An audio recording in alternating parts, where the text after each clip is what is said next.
Wengie, welcome back, and it's my favorite time of the week, unicorn bun hug. So I wanted to see how our body parts and things like that affected our personality. Of course, not all of this is true, but I love these kind of things and I wanted to see if it's true for you guys, and definitely in the comment section, let me know if these are like applicable to you and whether they're actually true, because I want to know as well. But hold up, if you guys aren't part of the fam yet here already, I encourage you guys to join. I love you guys so much and welcome.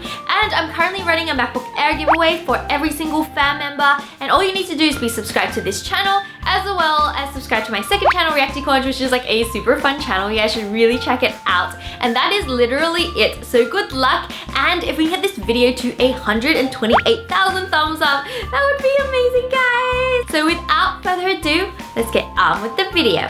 Let's go. So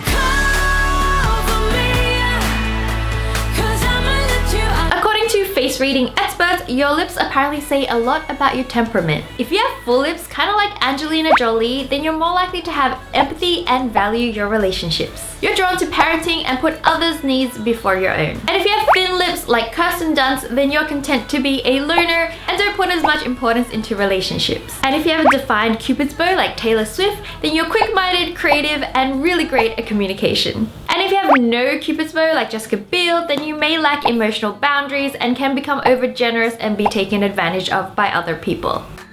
Been underwater for two. I've never been so loud before.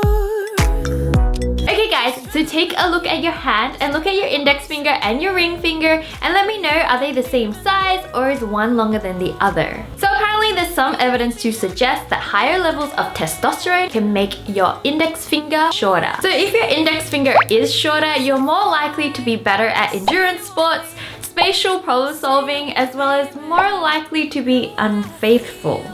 And if your ring finger is shorter, you're more likely to have a better memory, believe in monogamy and marriage, as well as be slightly more predisposed to depression and anxiety. And if they're roughly the same length, then you're more likely to have a balance of both traits. Wearing light shoes, walking down the shore, diving. The shape of your nose can also give away some aspects of your personality. If you have a nose with a small bump, then you're well known for your generosity and you're always willing to help others. If you have a straight nose, you're really hot-headed and have a fiery temperament. You always speak from your heart rather than your head. It's me. And if you have an aquiline nose, then you're a born organizer. You love planning, lists, and spreadsheets.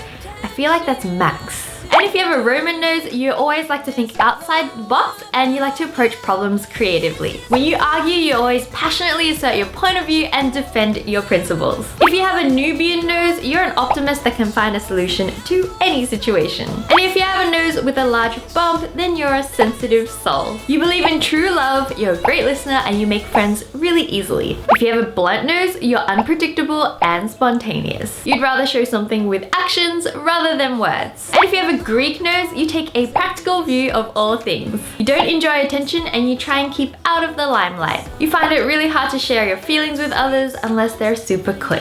Hidden caves, all the whetstone. We're just pretending to hold it together. Time to look at the palms of our hands. Apparently there are three major lines when it comes to reading your palms. There's the lifeline, the heart line, and the head line. First, let's take a look at the lifeline. A long and deep line indicates great health, vitality, and strength. A faint line indicates a weak stamina, which means you may not face a lot of adventures in your life. A broken line, unfortunately, symbolizes a break in your life. This may be illness, interruptions, or accidents. Next, let's have a look at the heart line. A long heart line means an open, warm, and loving person. You may also have unrealistic expectations of relationships. A short line may mean that you're self-absorbed and introverted. Lastly, let's have a look at the headline. A long line means you're a clear and focused thinker. A short line means you like physical accomplishments. You'd rather go for a run or a hike rather than watch a movie.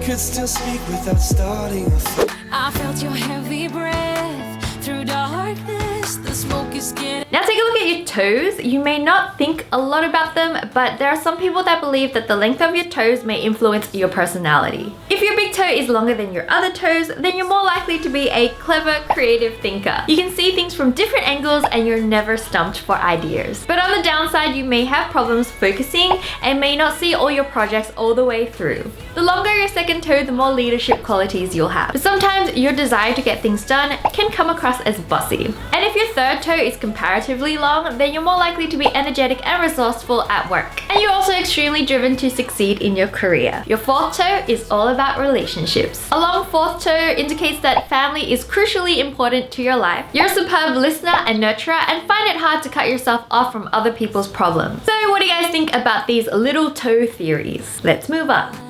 For too long, but there's no need to be worried. Just say you want me, say you want me, say you want me bad. So here's a test for you guys at home. I want you guys to make a fist right now without thinking about it.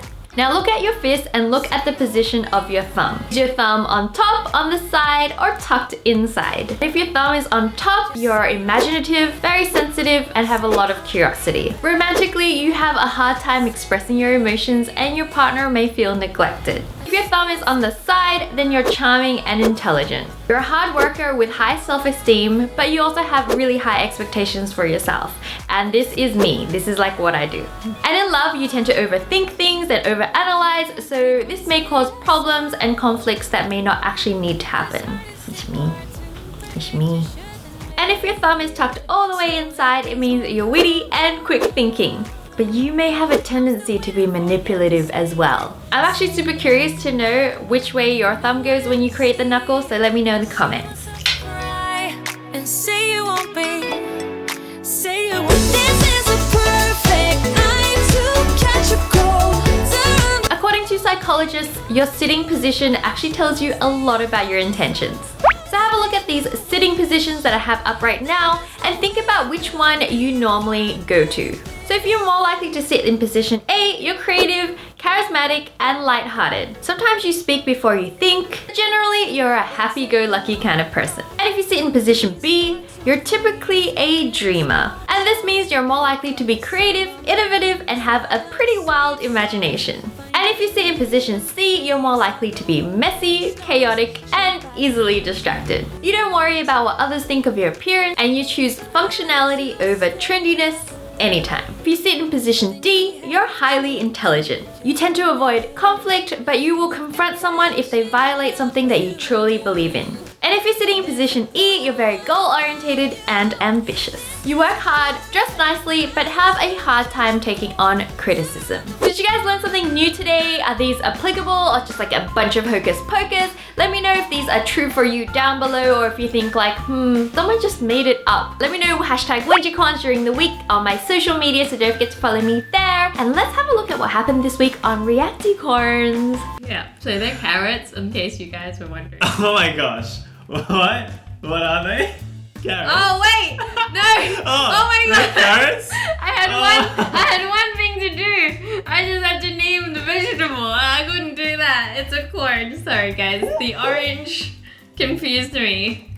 Confused my brain.